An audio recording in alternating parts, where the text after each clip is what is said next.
সুপ্রভাত বন্ধুরা, সবাই কেমন আছো? আলহামদুলিল্লাহ ভালো আছি।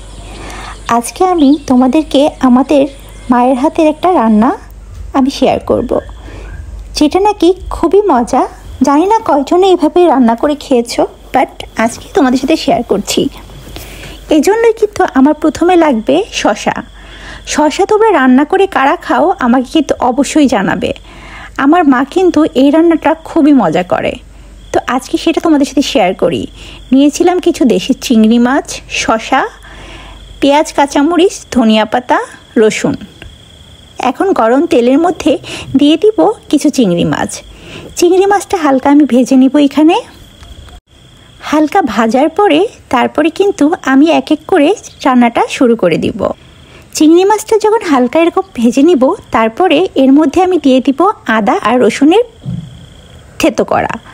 থেতো করা নিলেই ভালো হয়। দিয়ে দিলাম বেশ কিছু পেঁয়াজ, কাঁচামরিচ। এখন আমি এইটা আর একটু সুন্দর করে ভুনে নিব। এই রান্নাটা কিন্তু আমার বাসায় সবাই খুব পছন্দ করে এবং সবাই খুব মজা করে খায়। শসা আপনারা এভাবে কারা খান আমাকে কিন্তু অবশ্যই জানাবেন। এখন এর মধ্যে দিয়ে দিব পরিমাণ মতো লবণ, দিয়ে দিলাম বেশ কিছু ধনিয়া পাতা আমি পরেও দিব, আগে একটু দিয়ে ভুনে নিচ্ছি আমি।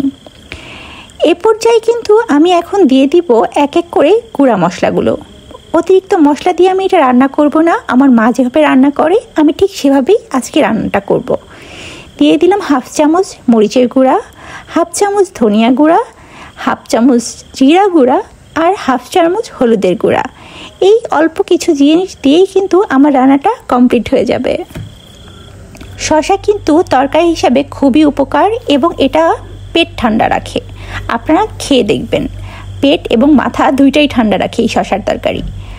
এখন আমি কেটে রাখা শসাগুলো দিয়ে দিলাম এই মিশ্রণটির মধ্যে। এখন ভালো করে আমি এটা একটু কষিয়ে নেব।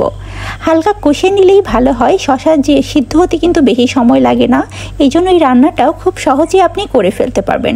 হালকা মশলা দিয়ে এটা বাচ্চারা যেমন খেতে পছন্দ করবে, যারা একটু বয়স্ক আছে তারাও কিন্তু খুবই পছন্দ করবে। এখন আমি এটা 15 মিনিট ফুটিয়ে নিব। এই দেখেন অলরেডি আমার শসার তরকারিটা হয়ে গেছে। নামানোর আগে অবশ্যই আমি ধনিয়া পাতা দিয়ে সার্ভ করব। আপনাদের আমার রান্নাটা কেমন লেগেছে, আমার মায়ের হাতের রান্নাটা অবশ্যই কিন্তু একদিন হলেও আপনারা ট্রাই করে খাবেন এবং আমাকে জানাবেন কেমন হয়েছে। সবাই আমার চ্যানেলের সাথে থাকবেন, আমার চ্যানেলটাকে সাবস্ক্রাইব করবেন, পাশে থাকবেন, ফ্রেন্ডসদের সাথে শেয়ার করবেন যাতে আমি এগিয়ে যেতে পারি। সবাই ভালো থাকবেন এবং আমি আবার বলছি, সবাই কিন্তু একবার হলেও এই রান্নাটা ট্রাই করবেন। এই যে যখন মাখো মাখো হয়ে যাবে তখন আমি নামিয়ে নিব। ধন্যবাদ।